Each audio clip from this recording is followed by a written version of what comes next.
في طريقك إلى الخشية. اذكر الله أيها المؤمن في كل آن وحين.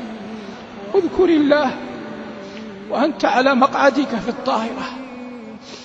اذكر الله وأنت في خلوتك في مسكنك أو في فندقك. اذكر الله وأنت مع أقرانك وخلطائك في مجلسك. اذكر الله وأنت غاد إلى بيت من بيوته.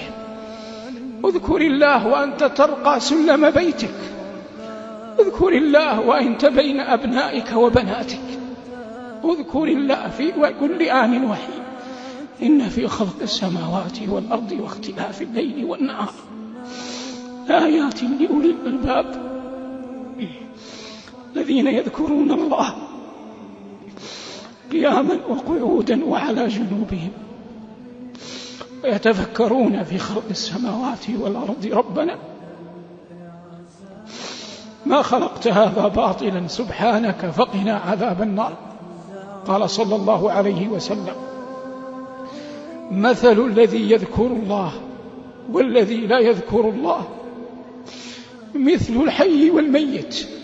والله جل وعلا يقول: ومن كان ميتا فأحييناه وجعلنا له نورا يمشي به في الناس. ومن غلب عليه استماع الفواحش والالتفات إليها والاشتغال بها حرم من نعمة ذكر الله.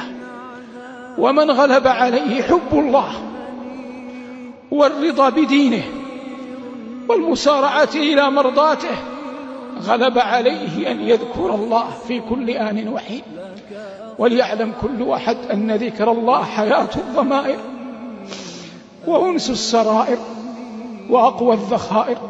قال أصدق القائلين: الذين آمنوا وتطمئن قلوبهم بذكر الله، ألا بذكر الله تطمئن القلوب.